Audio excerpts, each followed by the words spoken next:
Berman, Yeah.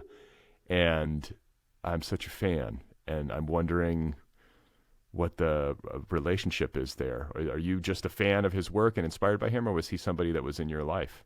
Both. I met David through Hunter Kennedy, who is the editor of a magazine called The Minus Times that published me and David and people like Sam Lipsyte. And you're referring to David Berman, Yeah, the late like founder of the Silver Jews, singer, poet, yeah, lead singer of Purple Mountains, right, yeah. a beloved musician who passed away a couple of years ago. Yeah, so David was I was a fan of David's through the music and the poetry, and then it came time to look for blurbs for my first book, Ablutions, and I wanted David to blurb the book, and so I asked for his address through Hunter Kennedy of the Minus Times, which is a literary magazine that Drag City put out, and I sent David a copy of like the manuscript of Ablutions, and he wrote me a postcard back. And David sort of famously had pretty bad penmanship, and the postcard was written in a circle. So to read the postcard, you had to sort of go like this, which made it not much more complicated, Right? you know. And he said, "No, I will not blurb your book." But he said, "Because I don't blurb books, I don't, But if I did, I would blurb this book, and thank you very much." So I thought, okay, that's funny. That was my experience with David Berman. But then he kept in touch, and I remember when my second book came out and it was up for the Booker Prize, he sent me a one-word email, and the word was "con what the fuckulations," and so we had a sort of, we were in touch, but it wasn't particularly in depth. And then as time passed and our lives sort of changed in similar ways in terms of like our domestic situations and etc. We became closer, and then it got to the point where we were just pals and we were in touch fairly often. We only ever met in person, I think, 6 or 7 times. But we were in touch for the last few years of his life frequently, and it was texting and emailing and occasional phone call. And I just we had a very easy, sweet friendship, and his death had a big effect on me, and it was part of the situation of his death, and became a part of the writing of this book. Do you know what I mean? Like it was part of the experience of writing this book. This book was sort of a pushing a rock uphill feeling, and that was one of the reasons why it felt that way. Mm-hmm. And when it came time to dedicate the book, it seemed obvious that it should go to David. We would share work. He would send me lyrics and rough cuts of songs, and I would send him whatever I was working on. And I just was wondering what would he think of this book and would it resonate with him or not. And yeah, so it just seemed the least I could do, just to doff my cap to him, and just as a gesture of our friendship and his generosity to me, and just the fact of my missing him. Sure. Yeah, I've lost a friend to suicide, so I know it's a particular way to lose somebody. It's different, and it hits different, and I think psychologically maybe it works on you. It worked on me more. There's more unknowns, and I don't know. It's a tough kind of loss. Yeah, well, it leaves the people that are behind with a sense of like, what more could I have done, which is probably foolish, and not something that I don't think most people who commit suicide, unless it's a sort of a revenge suicide, which David's was not. It's sort of a fool's errand, I think, to search for, should I have written that email a little bit more? There's this what if, could I have saved this person? But yeah, suicide creates a sort of vacuum, and the people that are left behind to pick up the pieces tend to, or can become lost in that vacuum. It's as opposed to somebody just falling ill and passing away. Yeah. Anyway, yeah, David was on my mind a good bit during the writing of this book. Yeah, I mean, last thing I'll say, as somebody who did not know David Berman, but who is a fan of his, is that I don't think there is an album in the 21st century I have listened to more, and maybe it's an outgrowth of the fact that we lost him, but that Purple Mountains album, the Yeah, last thing he made, to me is like, it can be tough to listen to. It's clear that he was struggling, as he was working on it, and the songs reflect that. but there's also so much life and humor in the music. Like, at least from my perspective, I think it's a masterpiece. I think it's such a beautiful album. I don't Yeah, know. People have different takes on it, but I just love that album. it's special, and it's a testament to his what he had to put himself through to get that record completed was it was significant. He really was he was a very strong man, Yeah. and Well, it's evident in that record. That record's harder for me to listen to than the other ones, but I can listen to it from time to time. But maybe like one side or a couple songs. But it is a document of dysfunction and very serious depression. yeah. But Harrowing, harrowing in its way, but it's also there's so many lovely moments on it too. It's just really a reflection of who David was. yeah, and it's also got that wit, you know. It's not like a humorless. At least, you know, there are some songs that maybe are darker and more serious than others, but it's infused with his wit, which Yeah, you really couldn't get away from his humor. I mean, up until till the end, it was there. It was weaker. I don't mean less funny. I just mean there was less of it there than when he was feeling, more joyful. But humor was something, and he and I related, I think, a lot with this, which is just humor as a tool, but also humor as a way of life, a coping mechanism, and something that does bring us through the complicated times. sure. Well, I'm sorry for your loss, and he is definitely greatly missed, and just a great artist. So I had to ask you about it, and Sure. I think aside from that, I would like to kind of start at the beginning. You have an interesting, like, at least geographical experience. Yeah. You're originally from Canada. You were raised, what, it was on Vancouver Island? I was born on Vancouver Island in Sydney, um, but then my folks were living on Salt Spring Island at the time. So my understanding is that it was first 2 years in Salt Spring, which I don't really remember. I can very vaguely remember. I've returned and felt that sense of return. But from there, it was down to Southern California at 2, and then back to BC. Southern California was in the San Fernando Valley, and then at 7 rather, it was back to BC, Vancouver Island or Vancouver in the mainland, West Vancouver, and then back to Southern California again in the Valley at the age of 10, and then at the age of 18, I moved back to Vancouver, the west end of Vancouver, by myself, and I spent 18, 19, 20 there. And then I returned to LA, and I had the LA experience for many years. And I moved around a lot. I kept trying to get away from LA, and I would go to Seattle, or I would go to Bainbridge Island, or I would go to wherever. I kept trying to sort of get away from that city. And finally, I had a child. I was married and had a child when I was 30. And I wrote a rough draft of my first book, Ablutions, and then I moved to Bainbridge Island off of Seattle for a couple of years, living with my folks. And then I sold my first book, and my family and I moved to Portland, Okay. where That's I a lot. That's a that's lot. all up and down the West Coast. So it's quite, I mean, there's a whole universe, the West Coast. It's quite different from north to south, but I've been sort of stuck on this side of the country for my whole life, which I don't lament, but it's just sort of an oddity to me. Anyway, I've been in Portland since 2007 or something. Okay. Still here. And My folks are here, and my son's here, and my dog, who's in the room. okay, my dog is in the room too, right back there. I don't know if you can see her. I can, yeah, yeah, okay, Yeah, she's back cool. there.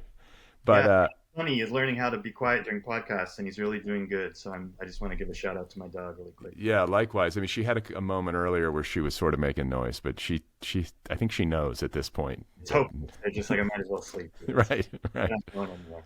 So I read somewhere where you described your dad as, and I think, you might have been making light, but you called him a guy who never, quote, never recovered from reading Kerouac. Like, you had a peripatetic youth, and Yeah, your folks seem to have, like, what, be on the more free spirited side?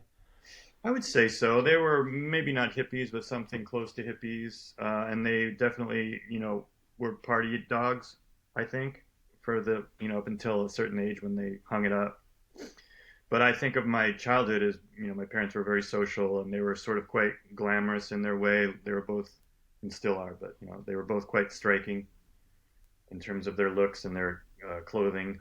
Um, and yeah, they had big wild parties, and it was exciting as me and my brother to sort of be wandering around, and it was interesting. Their lives changed later, and they became quite quiet homebody types. But their young adulthood and my childhood, there was a lot of sort of wild nights in Vancouver and in Southern California. But yeah, my father was always a book reader, and he still is. And his books were a curiosity to me. And at one point, I began to, around 12 or 13, I guess, I began to sort of pick some of the books up, and he steered me towards the Beats, not just because he liked those books, but because he felt that was a good entry point, which I think was wise of him. It wasn't too, that stuff's fairly inclusive. I guess it's easy to read, and there's no, I don't know, I can't really relate that much now, but as a young person, it was very exciting to me. Those books were really critical, and recognizing that people like or post beats too, people like Brodigan or Hubert Selby. It was a sort of an ideal to aspire to. Have adventures and write about your life.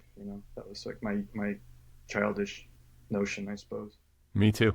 Yeah, Yeah, those books. I think young men in particular are susceptible to that, but and maybe young men of a certain generation. But yeah. I don't know. You could do worse. Those aren't the worst impulses in the world, right? Oh, not at all, not at all. And it had nothing to do with, I didn't really become aware of like an MFA reality until it was too late, and I sort of couldn't go because I'd already, gone far enough down the path on my own. I didn't have any peers that were interested in literature. It was very solitary, this quest of mine, which led to, I think, a good deal of wasted time, and that I didn't have anyone to correct me or to guide me. But then when you get somewhere on your own, there's something about that as well, like it's a positive feeling to have Right. arrived on your own.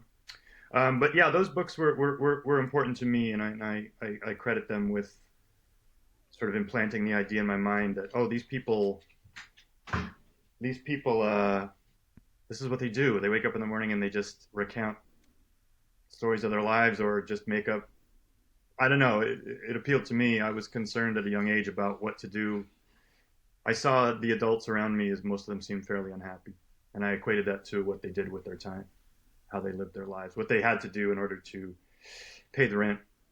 And so I was sort of uh, more concerned about that than I think was the norm. Not that my parents were unhappy. I just mean I'm thinking more of my teachers, I guess, my public school teachers. So I wanted to avoid that situation of feeling trapped uh, beneath the need to earn a wage. And so the arts beckoned. Yeah. Yeah. Yeah. Well, and I think I read somewhere that you didn't love school all that much as a kid. Like you weren't. I like the social aspects of it. I think that sort of, for me, was the primary function of school is learning about human behaviors, and how the give and take of socializing, and the importance of communication, clear communication. You learn how to lie in high school. That was a big thing. You really sort of hone those lying skills, which are important. Right. But it's the adventure of your first girlfriend, and your first enemy, and your first whatever. So that was all good stuff, and I learned a lot, and that's sort of the foundation for the rest of your life in terms of socializing. But in terms of the academic aspect of it, I was very lazy, and I was quite contrary in a way that wasn't, I don't think, rooted in anything other than just childish ego. I had this thing that I felt set me apart from my peers, which was that I was interested in literature, and I was probably a bit of a bore about it, but whatever, that was my identity.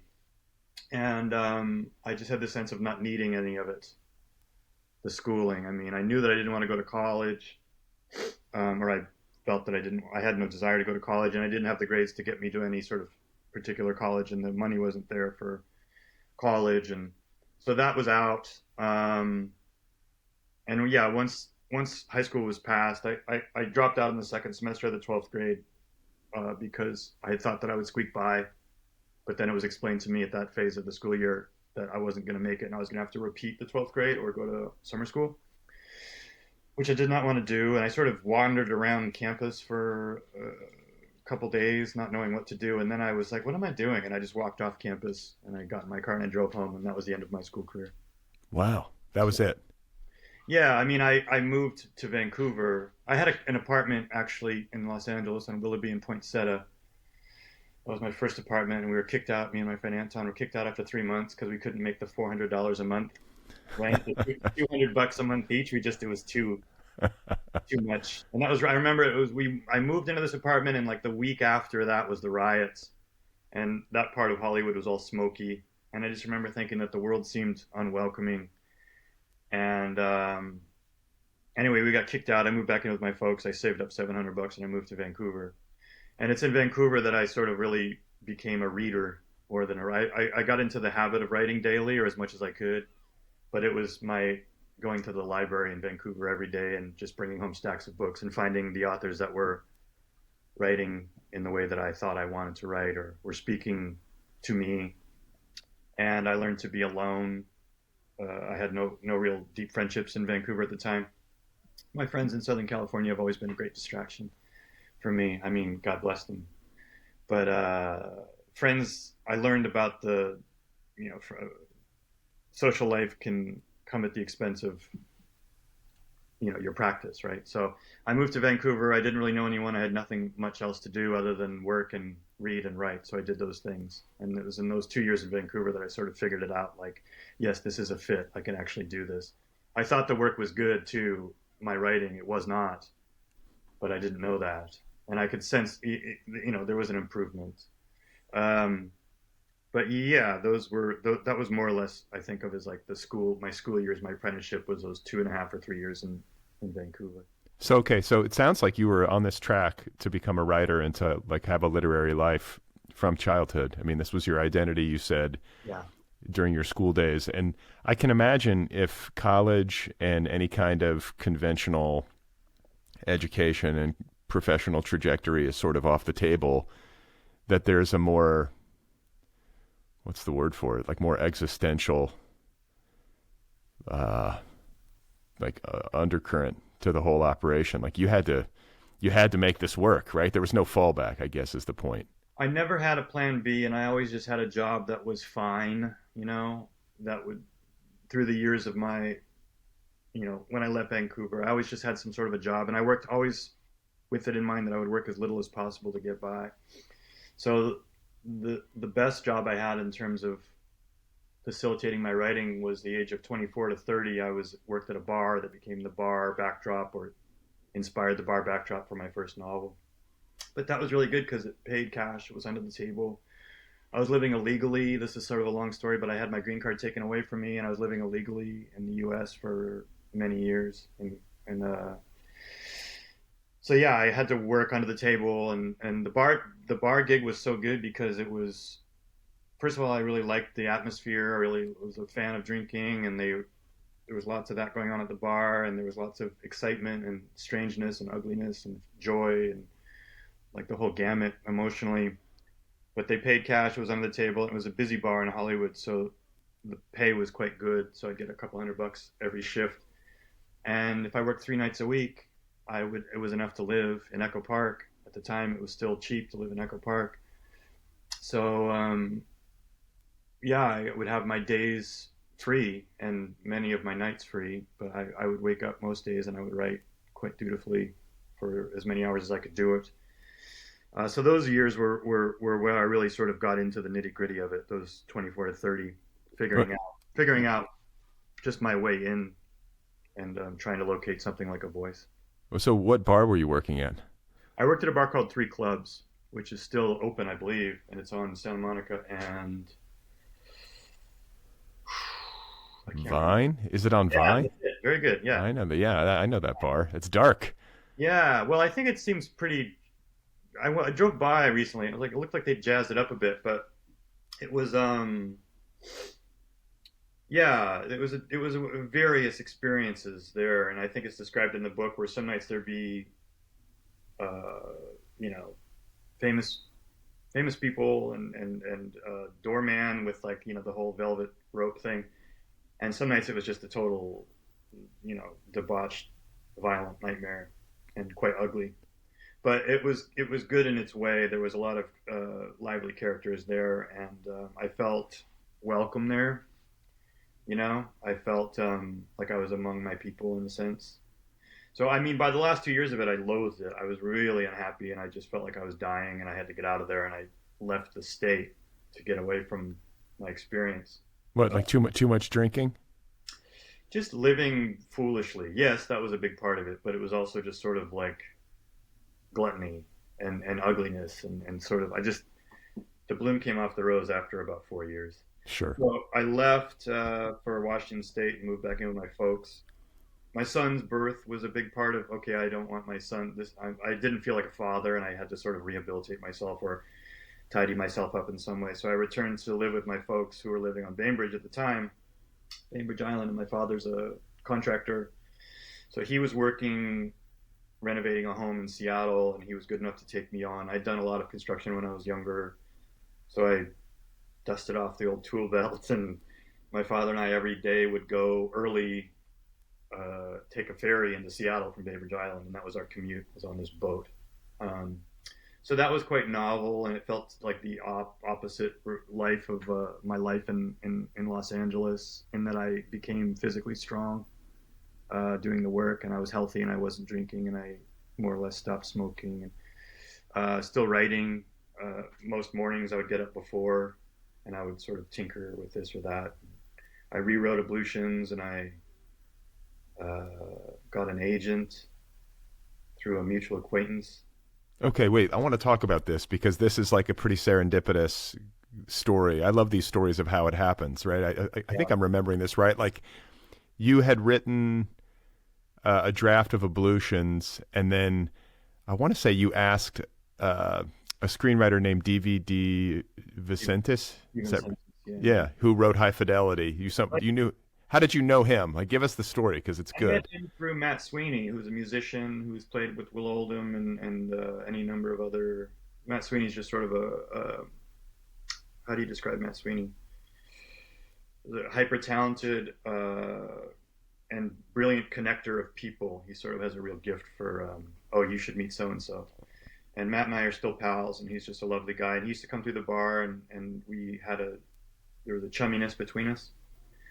And he brought DV by one time, and I was at the point where I'd written a rough draft of what became the book, and it was really the first three parts of the book. I think there's four parts, but the fourth part had not been written. I didn't had known that there needed to be more, but I had these first three sections, and I thought that they were good enough to be published, but I didn't know what that meant in terms of what to do next.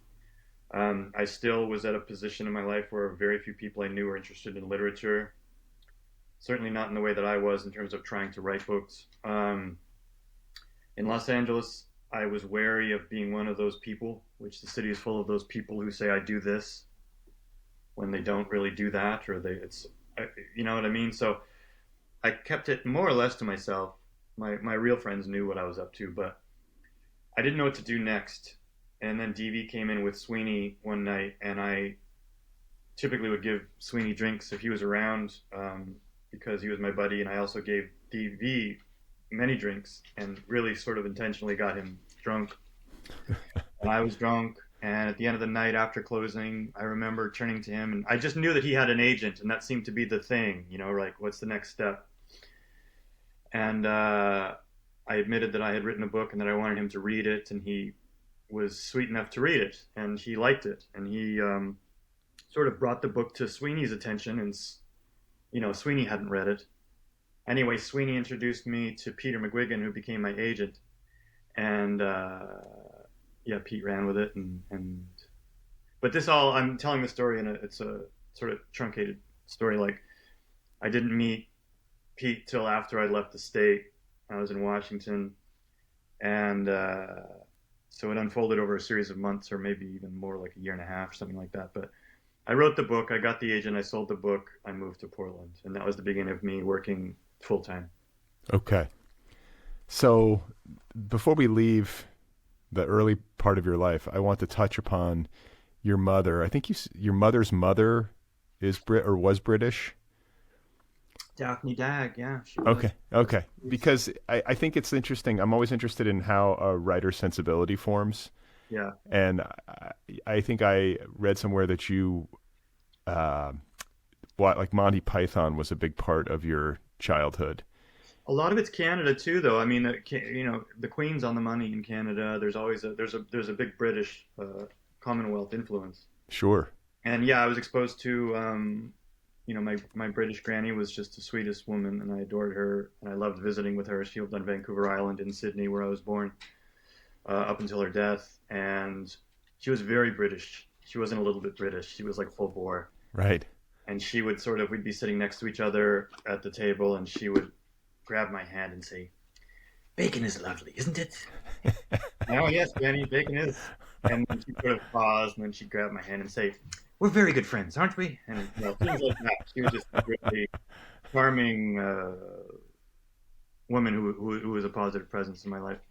But to be exposed to British culture and British food and British behaviors, and then Canadian public television had a good deal of British programming, so that was just sort of in the background, and it let.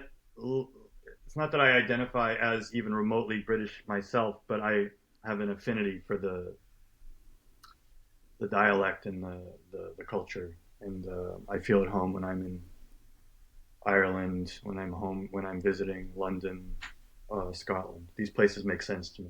Sure. I could see myself living in any of those places. For sure. For sure. And But the there's literature, as time passes, the literature, yeah, I mean, I've become more or less obsessed with Commonwealth literature, and it's become a big influence. I think is pretty evident in terms of like how I write dialogue, for example, or just my approach to literature generally. I think owes a lot to Commonwealth artists. Are there particular ones that you feel are like really influential? Many, many. I mean, I wouldn't know where to begin. Most of them are female authors, generally around the middle, like 1950s era. Ivy Compton Burnett and Barbara Commons and Elizabeth Taylor, Edna O'Brien. Um, I mean, it's many, many. Okay. And then just to kind of trace influence as well, when you were maybe a bit younger, like late high school and then entering into like the early adulthood and the bartending years, who were some of the writers that you latched onto as you were kind of educating yourself? Uh, any number, and a lot of them I read at the time, and you do this thing where you read the people you're supposed to read, or you feel you're supposed to read. So there was a lot of that sort of dutiful homework type reading, which was beneficial. But the ones who really stuck with me in terms of I still sort of believe in them, the main one I guess would be Charles Portis. I read Dog of the South in I think 10th grade, and Portis is one of these people who his intelligence is evident in his every line, and he's so funny, and the humor is it's never cruel. He just seemed a very human artist, and I admired that, and he made it look easy, so it made you feel like you could do it. Not understanding, of course, how hard it is to make it look that way. I remember reading several Hubert Selby Jr. books in high school and admiring them in so many ways. And then seeing Hubert Selby read, my father took me to see Hubert Selby read at Largo on Fairfax. Oh no way! He was my grad school teacher. Oh, wonderful! Yeah, he was a great reader of his own work. Oh, it really knocked me out, and because most of the people I was reading, and still, this is generally true of people that I can't access because they're either infirm or deceased. And here was this person who, I mean, he was older. The books that I read were written mostly, I think, in the 50s, 60s, 70s. But here was this man, and I think he opened up for Henry Rollins. Henry Rollins was doing all these readings at Largo, and it would be like him and Exene from X. I saw Exene read also at McCabe's guitar shop.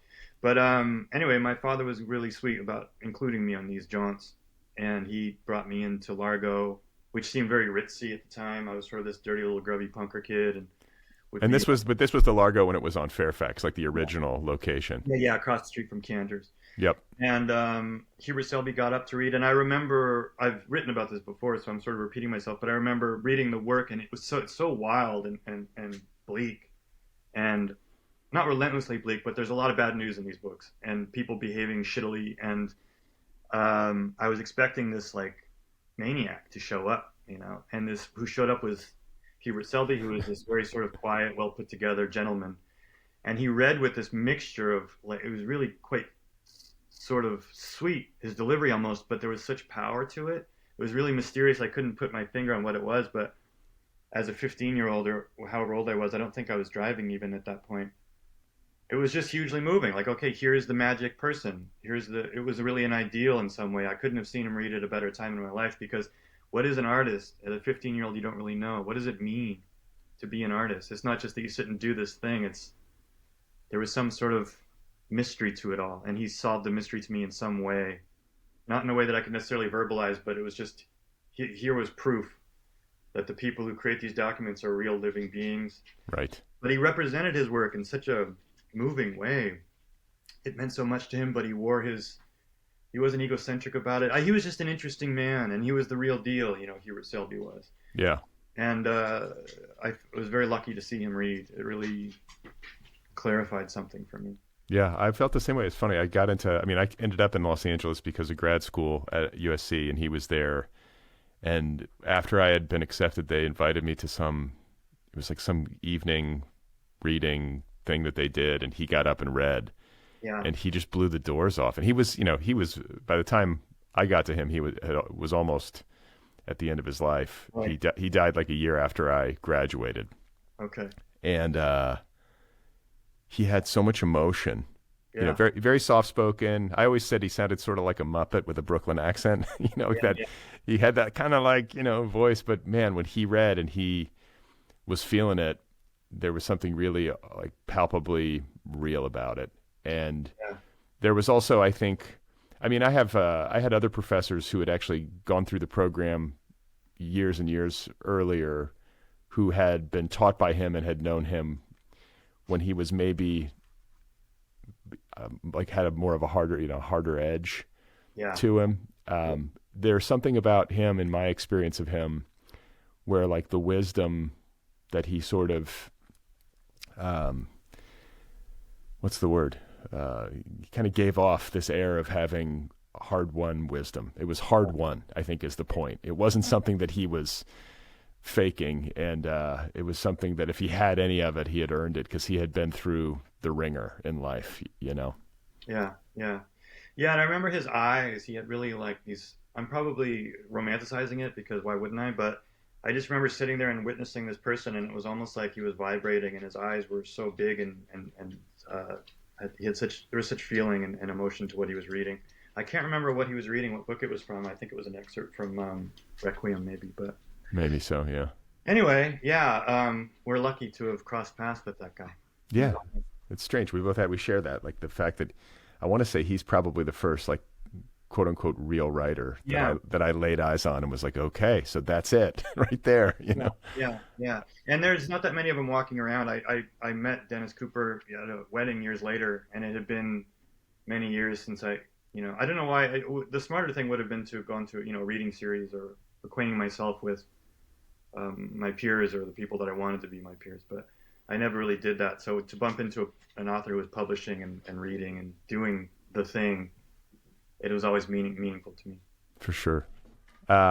Okay, so I want to get to the early stage of your career. You talk about debuting with Ablutions, getting an agent.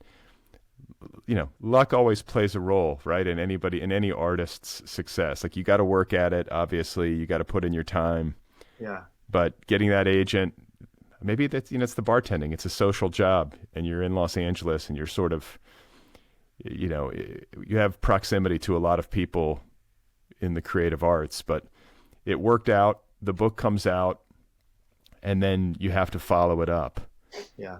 So can you just talk about the second novel process and how you approached it?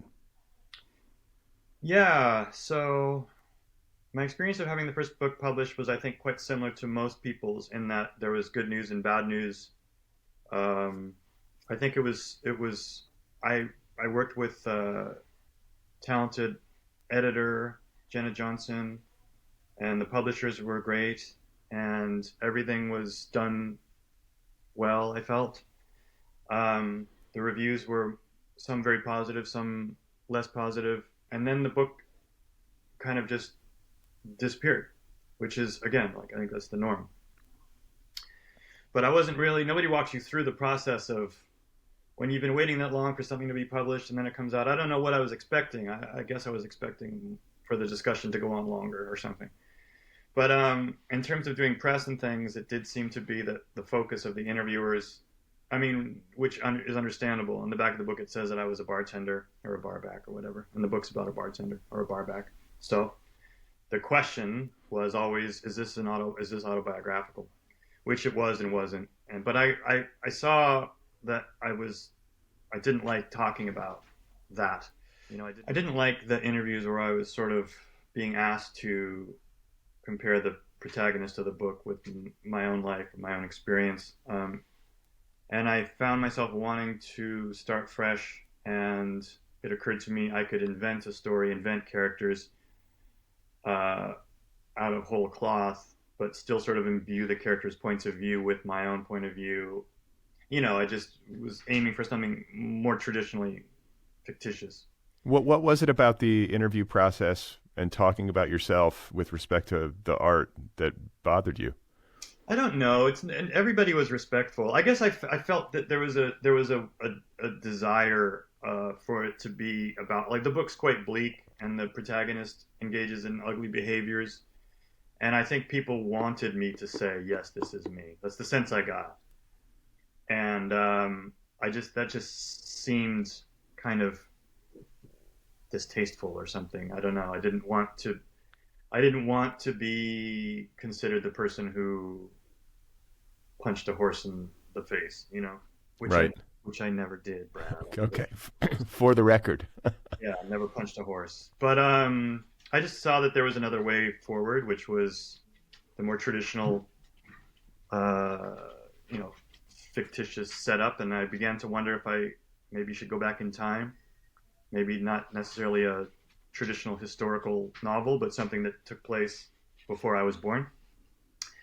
And I was wandering around the neighborhood. Well, no, I've told the story so many times that I've probably ruined it in my mind.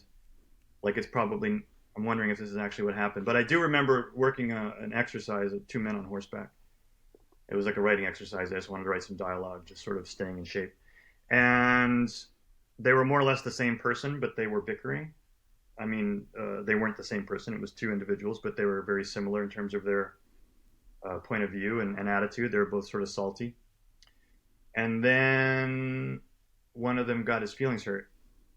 Just it happened organically in writing this exercise. And that was when that exercise became more than an exercise. And it became something that was sort of interesting to me, delivered above and beyond what I expected it to.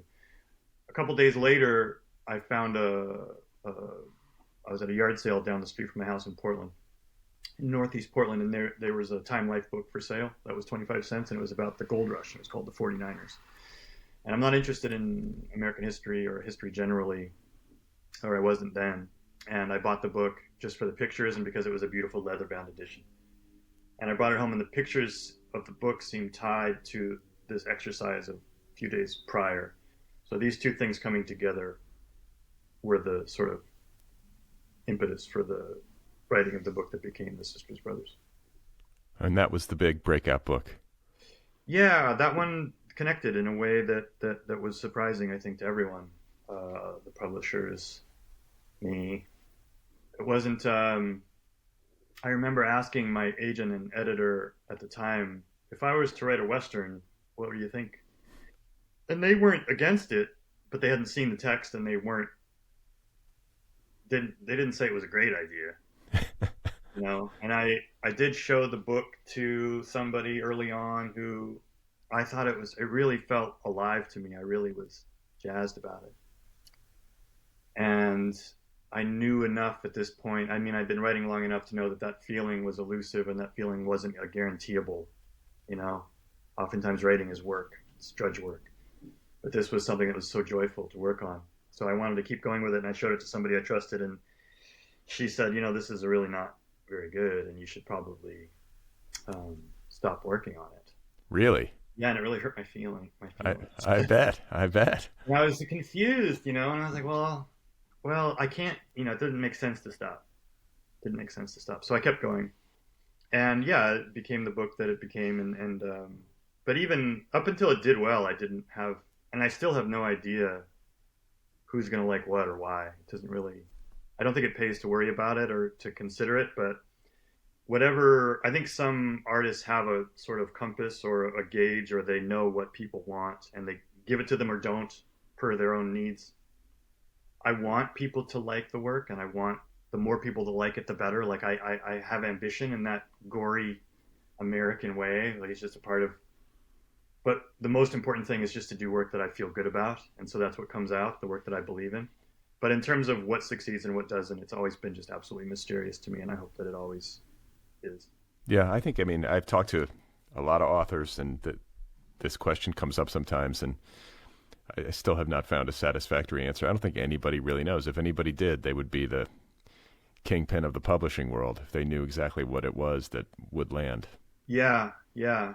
No, so yeah, that's it's a part of the process I'm involved in now, where you send something out into the world and you're worried and stressed and proud and worried, Yeah, and then the world tells you what it's worth to them, and then right. somehow in the course of learning what it means to the strangers of the world and the critics of the world, your own my own feeling for the book becomes clearer and clearer.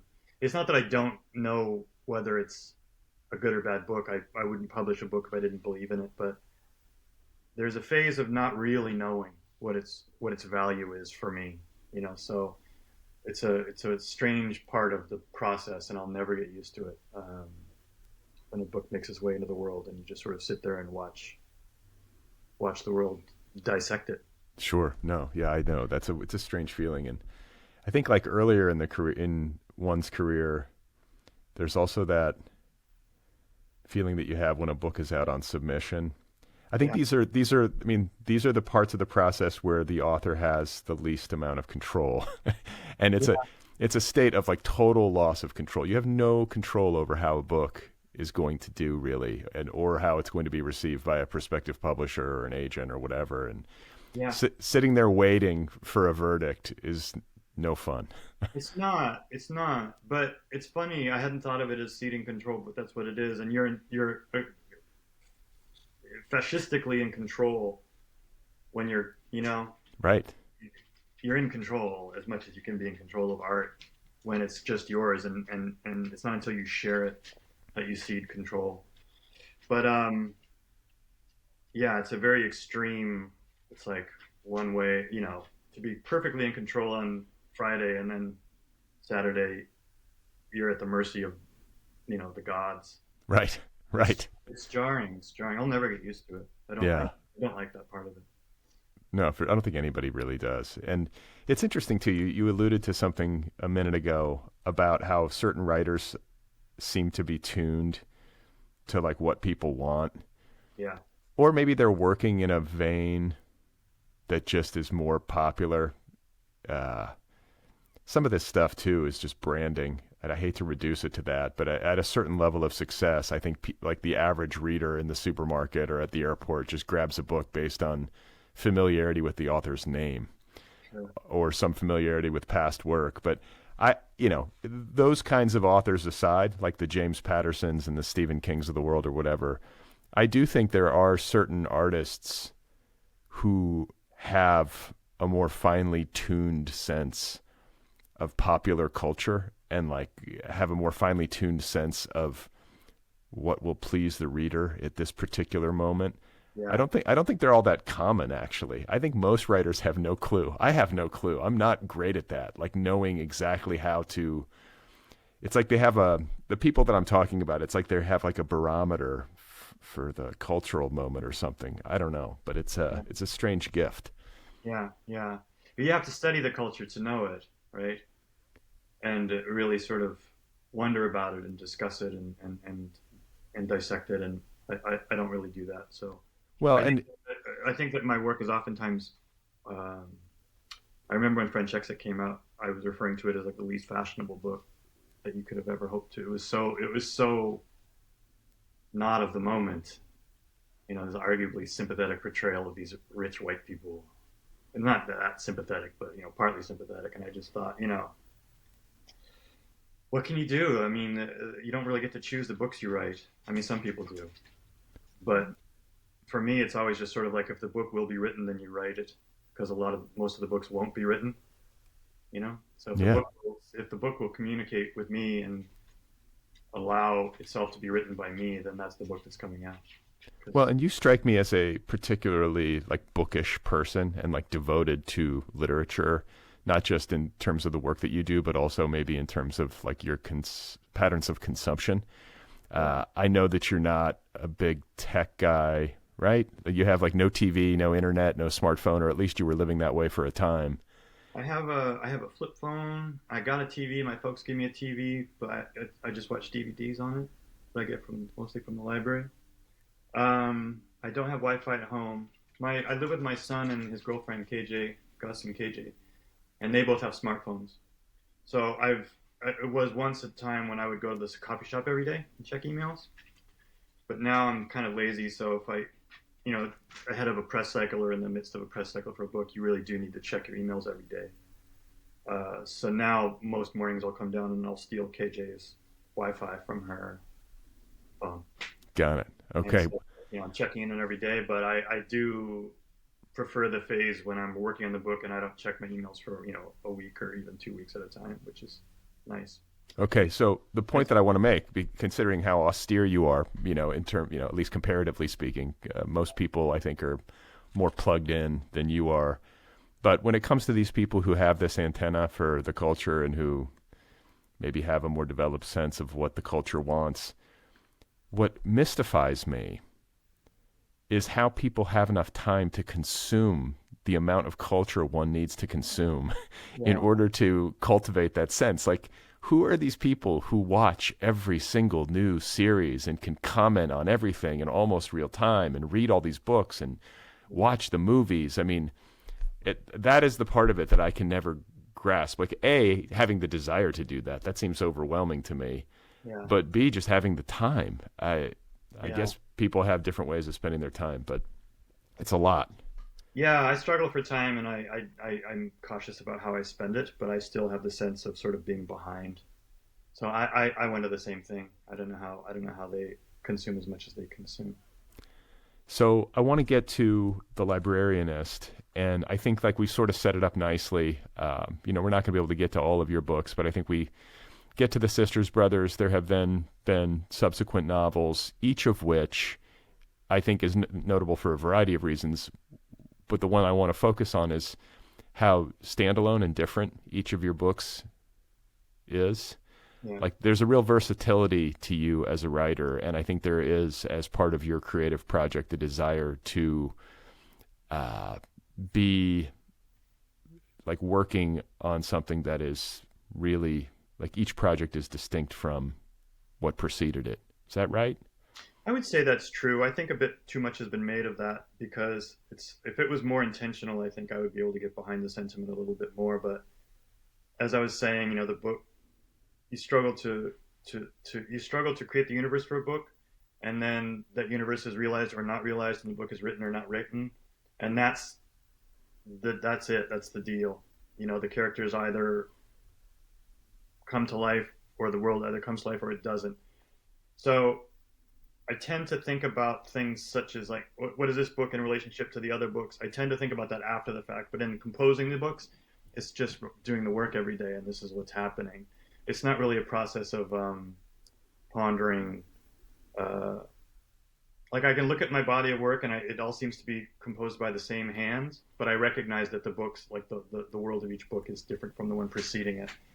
I'm sort of saying two things at once. I agree with what you're saying, and then I do think that they are separate, and I have felt the frustration of certain readers who want me to repeat myself Mm-hmm. more clearly. But at the same time, I do believe that it's evidently the work of one person. Like I feel ownership over all those books. Do you feel like there are binding threads that you can see that maybe readers and critics don't see well enough? Yeah, I think the main one probably being the humor or worldview, the sense of they're all about human behaviors, and they're all about ultimately, I think, the folly of mankind. But in a well-meaning way. I don't have a lot of malice or negative feelings towards humanity. That probably would be maybe the through line is my sense of loving people, loving being alive, um, just feeling curious in an ongoing sense, feeling curious about um, what's coming next, and the dissection of our histories, our pasts. It's all just human behaviors, right? It's all just about human behaviors, but hopefully told in a fond tone. So I think that it's not particularly nihilistic, or even Ablutions is quite dark, but I think that at the heart of it, there's some sort of sense of wonder or adoration for the exercise of being alive, living a life. Well, I read somewhere where you said that I like to immerse myself in a world I don't know. You mentioned curiosity just a second ago, and I think that maybe part of your process too is trying to learn through writing, like writing into places where you're curious, or writing into places where you have maybe some sort of gap in knowledge, or Yeah, yeah. Well, there's an exercise that writing is an exercise in that if you're writing fictitious characters, and it's an exercise in empathy, where you're sort of like, okay, well, this is a character that I can't relate to personally. This is not my life experience in any way whatsoever. But what would it feel like to be this person? And to command that person's point of view in a believable sense involves uh, empathy, right? Um, and that's interesting. And it's much in the same way that working at the bar, I got to know so many different kinds of people. And at the end of my tenure at the bar, I felt like I could speak to anyone in the world. It was really good for that. This thing where it's like an assault of humanity. And some people are evil, actually evil. And some people were benevolent to the point of seeming saintly, and everything in between. And it was your job to furnish them with what they wanted and to chat with them, part of the job, right? So that was beneficial, but I feel like my writing practice is sort of an extension of that exercise in yeah, terms no, of I get that. putting yourself in somebody else's position. Yeah, what an education in humanity to be a bartender, especially in Hollywood at a crowded, dark Yeah. bar, and also a bar, as you said, that sometimes sees celebrities and that sort of thing. Like, do you have any great stories that you'll share, like of somebody coming in and Well, I remember nothing particularly juicy other than just the arrival of the Renee Zellweger, famous lady. I think she won yeah, an Oscar or something. But anyway, she worked at the bar before I worked at the bar, and I believe she had my job. I don't know if I got her job, but we had the same job. I think that she was a bar back slash bartender. And she became famous quickly, and it was a sort of lore among the people at the bar. Most of the employees were actors. 90% of the employees were would-be actors. So this was like a wonderful story for them. And every once in a while, Renee would come by and say hello to the manager named Milai, who had been her boss, who is now my boss, who was just the loveliest man. And she had, I think, some significant birthday party, or 30th or 35th or something. And she had a birthday party, and she rented out the bar. And it was, George Clooney and Tom Cruise and all these people. And it was just so bizarre to see these sort of famous people. It's like it's like bobbleheads. I don't yeah, mean heads are large. I just mean they don't look like real people because you've seen their faces too many times. And so there's a surreality to seeing Tom Cruise yeah. It's so walking, funny. It's so funny walking that to you. the bar with his drinks. And Who was then, walking by? Tom Cruise. yeah, yeah. George Clooney was really sweet, and Tom Cruise was not very friendly at all. And he was sort of didn't want to make eye contact with anyone. Do you know that song Sundown? No, Sundown, I you don't. better take care. If I find you've been creeping around my back stair. Gordon Lightfoot. I remember that song came on. This is such a stupid story. I'm sorry, Brad, but I was, drinking and working and cleaning up the room, which is my job, was to go out in the crowd and grab all the glasses. I was the bar back. And I remember Sundown came on, which is a good tune from the 70s. And George Clooney said, "I love this song," and he got up and he started dancing around to Sundown. And that's my George Clooney story. So. Well, I have one Tom Cruise story. It's funny. I might have told it on this show before. I've told it. I feel like I've told this story because it's my one Tom Cruise story. But I was at a party that he was at, and it was after an award show. Like, I don't know. It's a long story why I was there, but when you live in LA, Yeah, it's not that cool. Like, the reason I was there, I was just sort of there, yeah, and it was like Tom Cruise is here, and the word spreads somehow when somebody like that famous walks into a room, and I was like, all right, it's crowded in here, and I can't stand these kinds of things, but I was like, I'm gonna lay eyes on Tom Cruise if he's in the room somewhere. Like, I've got to at least lay eyes on this guy yeah. if he's here. And so I'm like, you could kind of feel where he was Yeah. because of the energy in the room. And so I sort of like moved towards it, and I was sort of squeezing through, and it got to be so much that I I bailed before I actually saw his face. Hmm. But I got close enough that like I could see the back of him. Yeah. And there was like at one moment where he like threw his head back and did that laugh. And Yeah. that was the closest I got. And then I just sort of like pieced out and got out of there. But it Yeah. is weird to be in a room with somebody who's that famous. It must be awful to be that famous. Honestly, I can't imagine it. I mean, I wouldn't have the emotional tools to handle it at all, but I have empathy for people who, those poor famous people. I Yeah, mean, right. it would be, no, but it would be awful. It would just be a terrible thing. Every room you walk in, that's the energy shift. Just because you're there, Yeah. it's just hellish to me. I can't imagine. Yeah. Me as well. I mean, I don't know. People who have like a writerly temperament are not cut out for that sort of thing. No, that's I don't think, or most of them anyway. But one thing I want to talk to you about craft, and I guess it begins with the Sisters Brothers a bit, but it carries forward all the way to the present day and with the Librarianist, has to do with plot and has to yeah. do with maybe your approach to writing fiction. You talked about wanting to kind of move away from maybe the fiction that could be considered more autobiographical explicitly to doing something that's more, I don't know, externally focused or invented from whole cloth. But you also, and crucially, when you were working on the Sisters Brothers and as you have worked on subsequent novels, paid careful attention to plot, right? Yeah, I hadn't thought of it with ablutions so much. There is a plot there somewhere, but it wasn't mm, at the forefront of my mind in writing the book. But that being the first book, it was also, I was just finally doing the thing I'd been trying to do for 12 or 13 years. Like I had the sense of finally doing the thing. I mean, I tried writing a number of books up to that point. So I didn't really have time to sit and ponder about plot, or I wasn't really reading that much plot heavy fiction. And yeah, I was just doing it and completing it. And that was it. That was the document. And it came out however it came out. But with the second book, with Sisters Brothers, I was considering plot more, um, approaching it almost in a sort of contrary sense of like, my belief at that point in time was that plot was not particularly interesting or necessary, and that books should be about something else other than a contrived storyline. But here I was writing a Western, and Westerns have to have stories. So a story sort of materialized, and I followed it, and I found A, that it's much more difficult to write a plot driven fiction than I had anticipated, and B, that I enjoyed it. You know, I really enjoyed tying things up and putting things in an order in an effort to achieve some sort of, the fabrication of a plot. I enjoyed it more than I would have anticipated. And so I think that the practice sort of just stuck. I don't think that my plot's there in all my books. I don't think that I'm necessarily like a page turning author in the way of, say, somebody like Stephen King. But it's definitely a consideration in everything I do now. Sure. The idea Well, of but I mean, you say the words or page turning.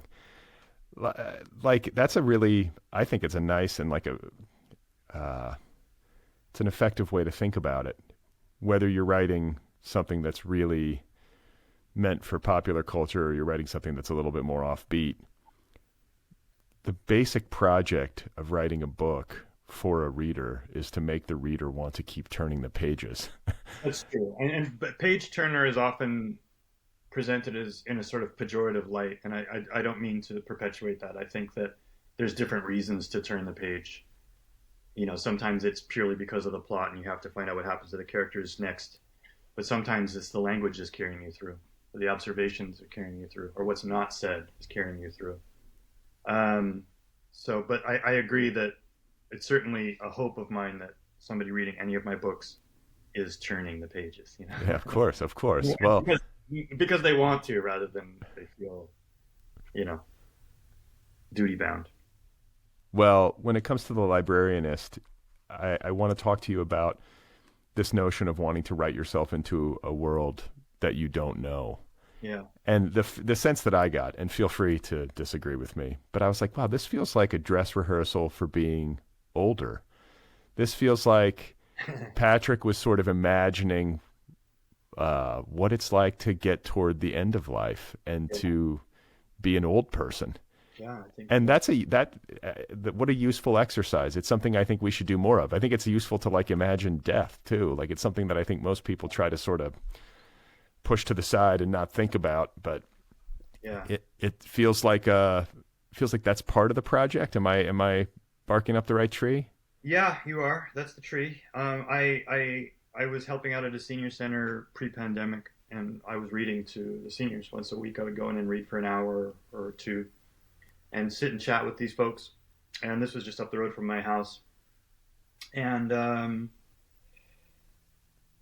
yeah, just the realization that oftentimes seniors are not part of the cultural conversation. That seniors are largely invisible in our society, um, and I think that this is wrong. And I don't understand why it is that way. I think that I'm guilty of being the same. It's something I learned. These people taught me in spending time with them, which is just that um,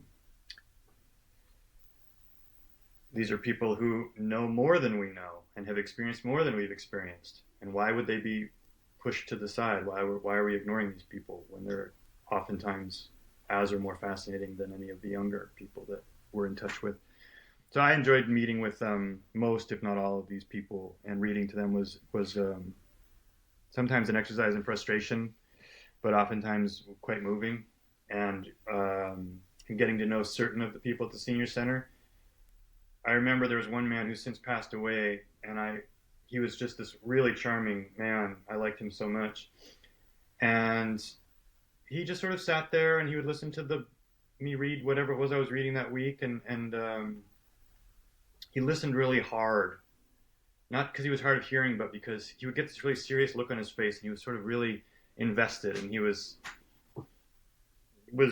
supportive of my being there. So he and I hit it off, and I came to learn that he was originally from Detroit and had been in a soul band who had opened up for Otis Redding. And I said one day, "Why are you in Portland? How did you come to Portland?" And the senior center, which is now closed, was on a street called Albina. And he said, "Well, do you really want to know?" And I said, "Yeah." And he said, "Well, I was driving from Detroit to Seattle. I was going to work at Lockheed on the line in a factory. And I stopped in Portland because I was tired, not knowing anyone here. But I knew that Albina, the street that we're on now, which has since been largely gentrified, was this was all black owned and all black small businesses." He said, "I was on this street and I stopped in a bar to get a bite and a drink, and I saw a beautiful woman sitting at the bar. And he said, I was very smooth in my youth," he said. And you could see that it was true. He had a really raspy voice. And he ordered a drink for this woman and sent it to her. And he was just admiring her physically. And then he came and sat and talked to her. And he said that they fell in love and that he never left Portland and that she became his wife. And she had died 3 or 4 years earlier before him telling me this story, but they had lived their entire life in this neighborhood. And he'd met on the same block that we happened to be sitting on. It was just, from the point of view of a writer, you hear these stories and it's remarkable, it's humbling, it's a wonderful thing. We all have stories. Most of us just don't get the chance to tell them, you know. So I was thinking of these people as I sat down to work on my fifth book, and it was, I think, fairly natural that they would bubble to the surface because they had an effect on me emotionally.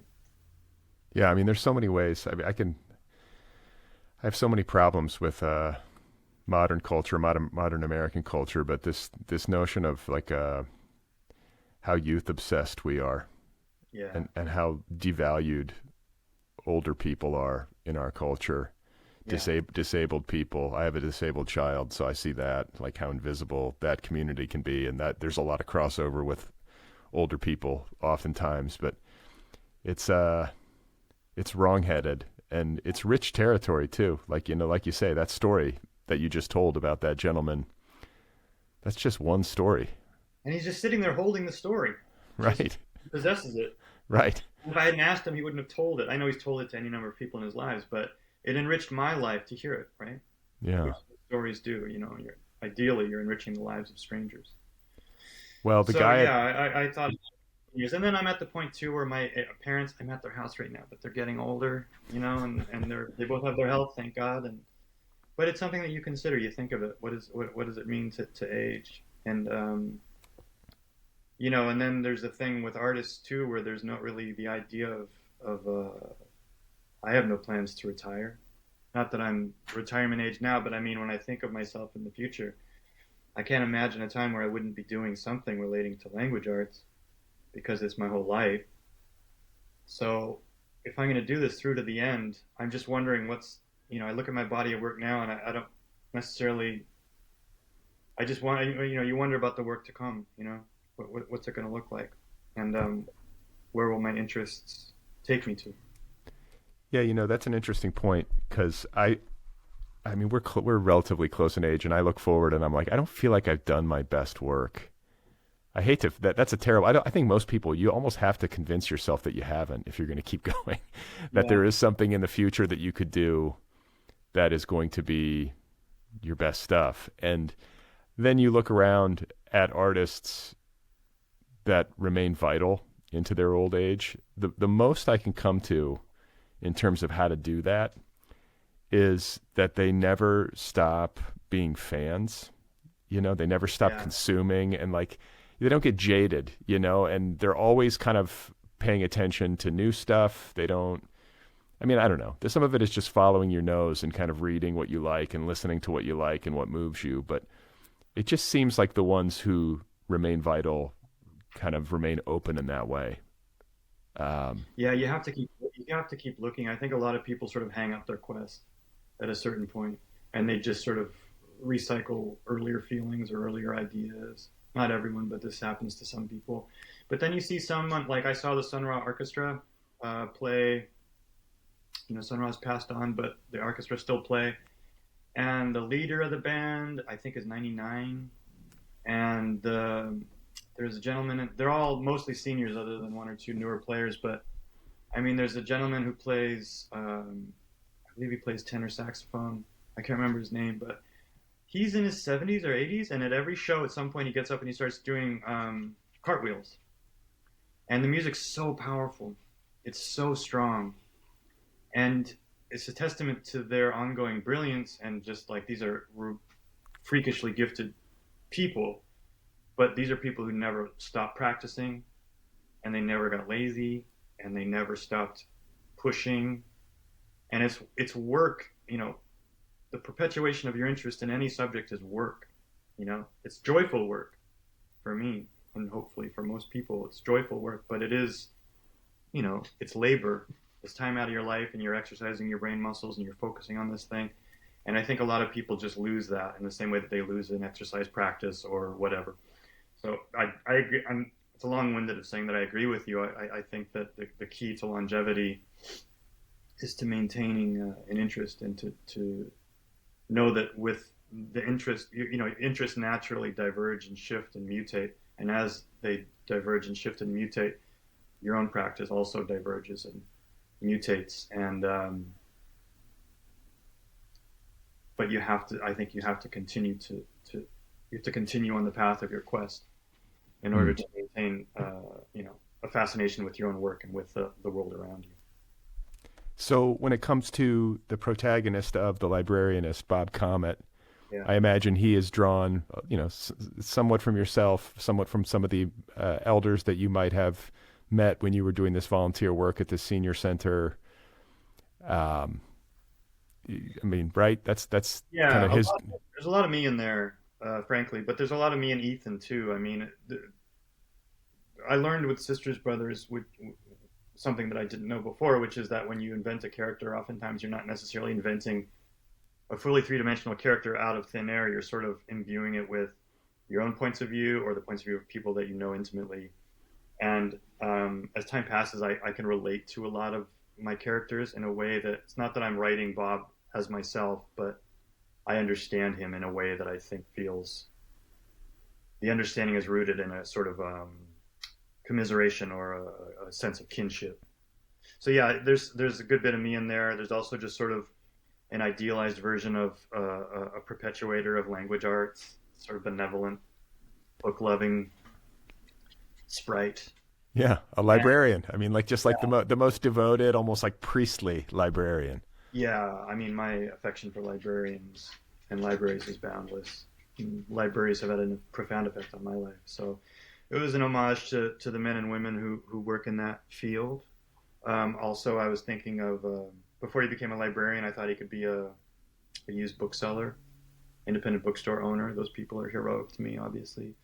Um, but yeah, it's I've been wanting to write somebody who was bookish for a long time, but then there's a question of how do I make this character um,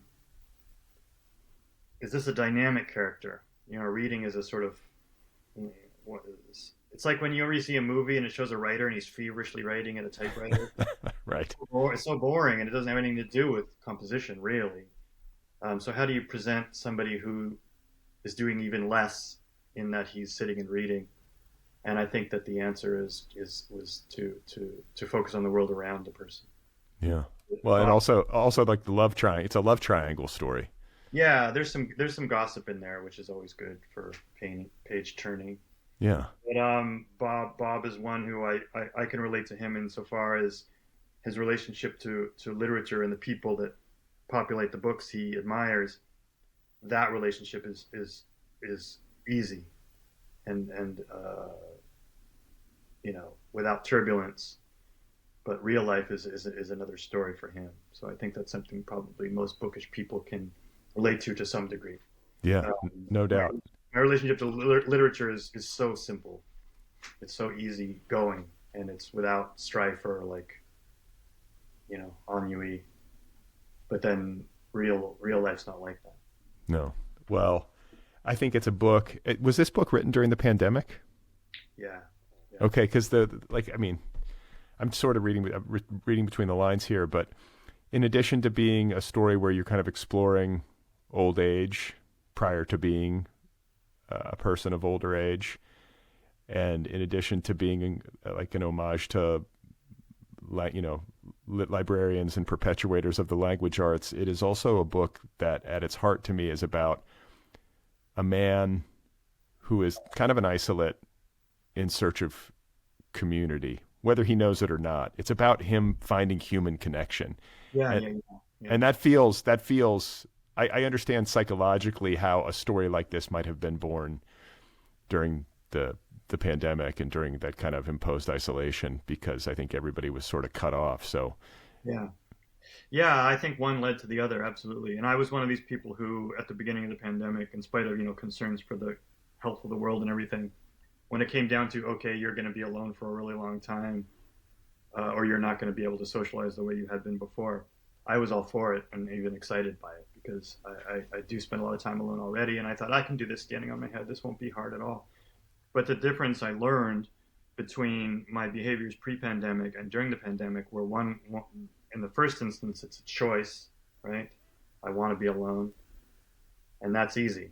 But when someone tells you you have to be, or when you have to be, owing to common sense or health concerns, it changes the dynamic. And I think that it's human nature to want what you can't have. I found myself missing people in a way that was surprising to me, missing the world, missing travel, something that I complain about when I'm doing it, but I just, oh, get me on a coach trip across the ocean, my God. And so that mood seeped into the book. I think there was any number of things that we could file under like B for bad news during the writing of this book. A sense of there was the pandemic and the sorrow that came with the pandemic. There was sort of some health issues and some social issues and David's death, and life just seemed hard.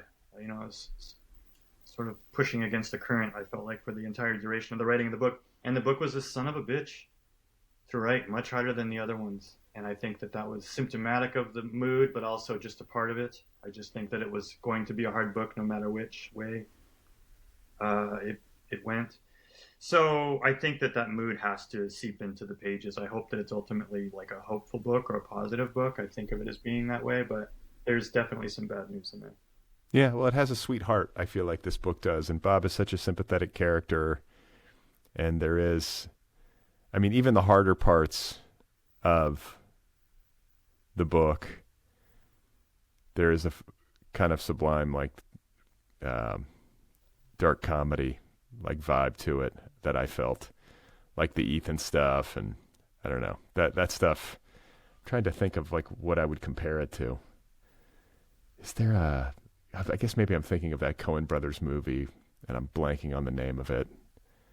It was the one that was set in suburban Minnesota. I actually quite like it. It's really dark, man. But I haven't seen that one. I think they're great, but I'm not familiar with that one. anyway, yeah, there's a kind of a similar scenario, not entirely the same, but a friend, and his friend's wife get together. But anyway, that stuff is drawn, I think, honestly, but with an appropriate light touch. It's not overwhelming, is the point, Yeah, yeah, yeah, yeah. Yeah, So I tend to avoid like the truly dire, or if I arrive at the truly dire, I'm usually only there for a little moment. I'm not a wallower in my life or in my work, I don't think, or I don't, I hope I'm not. yeah. So yeah, I'll give out some bad news from time to time, but it's hopefully tempered to the point of it still being palatable. Well, I always ask people. I mean, it's such a I don't know why I do this to people, but you're celebrating the publication of The Librarianist, and I'm going to ask you if you're working on anything else. Like, No, is, yeah, I is don't mind it. Yeah. I feel like you're probably a writer. You seem pretty industrious. You screenwrite. I think you adapt your own work. Do you ever do any screenwriting, like stuff that you wrote? Do you do stuff that's just like only for the screen, or do you only do adaptation work? Um, I guess I've adapted, only adapted, but I when I finished you know, I finished the final draft of The Librarianist. I sort of puttered around for a day or two, and I always have this sense after something's done, and in particular with this one because it was a pain of just feeling not even joyful, just confusion and hostility. I don't know why. I don't know why. I'm just sort of driving around peevishly, shopping for coffee and kind of being rude to everyone and honking my horn. I don't know. I keep waiting for the moment where I feel like I did it, and it's just not going to come. And I've accepted that, and that's fine. But I know now, I know myself well enough to know now that if I don't have something going, my life tends to unravel in terms of I just don't know what to do with myself. It's so wrapped up in my sense of identity. And if I don't work, then I feel like I'm lazy and I'm a bad person. So there was a day or maybe 2 days where I wasn't working at all and I didn't touch my computer. And then I started working on a spec TV show. And it was so different than the book. It's much more sort of violent and stupid and funny and noisy, and it was just the sort of opposite of this much more sort of sensitive, sedate world that I've been living in. And I wrote 6 hour long episodes in like 3 months or something. Really just, and then there was the writer's strike where I was just getting to the point where I have actually working with DV again, DV DiVincentis. We've come full circle, and now he's working with me and me and him and my manager are going to try to sell the show, but we can't do that right now because of the writer's strike. Oh, right. So I was coming to the end of this like spasm of work anyway, so it came at a sort of opportune time. So we've put a pin in that for now, and we'll come back to it after the strike is lifted. And in the meantime, I'm just working not very hard with a new book. I have an idea for a book, but I don't know who the protagonist is or what kind of a man he is or what he wants or what he's I'm trying to figure all the big questions out, but I'm sort of looking at this thing every day, and I'll work a little lazily for an hour or 2 hours. But I'm also I'm just busy doing stuff like this, just like talking about this new book. So, Well, sure. which is a nice thing, it's because it keeps me feeling like I'm doing something, but it's just chatting with like smart, sweet people like yourself, and But it's it's pretty. part of the job. It's part of the job. You have to. You write. You spend all this time writing a book. You do have to go out and uh, give it a bit of a push, right? Yeah, but it's like it's a dissection of the work, which again, as I was saying, like I don't really know what to say about it in the beginning, but you learn in discussing it with people who have read it and have their own points of view regarding the book, and so it's not boring. Press can get tiresome after a time, but I do enjoy it.